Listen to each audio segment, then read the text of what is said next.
आम मान उद्धारकर्ता से आम मान अश्रु जल से पछिदे बोली आम ईश्वर वाक्य देखु आपण मैंने मु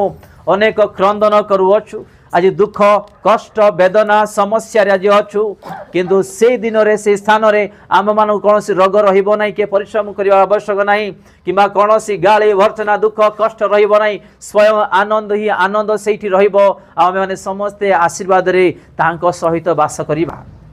तो एते सुंदर जीवन को जब प्रभु आम मान को दे अछंती ए जीवन को आज आम का हस्त रे देइछु आज आम माने टिके चिंता करिबा प्रभु जो उत्तम जीवन देइछंती आमर जीवन आमर शरीर आमर परिवार आज का हस्त रे अछि को रास्ता रे अछि को बुद्धि ज्ञान रे अछि आमे माने आज चिंता करिवार आवश्यक। आम मान को जीसु छाड़िले जगत रे केहि भी उद्धार करिवा पई नाही। आपण मु गोटे दिन भकरे थिलु के आसी पचारिले आपण गडरे घर भड़ा नथिला मो डरे घर भड़ा नथिले के पचारिले आपण कांदुथिले मो कांदुथिले के पचारिले के भी ना किंतु जीसु ख्रीष्ट देखुथिले कि मो पुओ झीर जीवन रे दुख अच्छी से दुख दूर करने से रास्ता खोले आओ से अनेक विषय आशीर्वाद करिसेंती।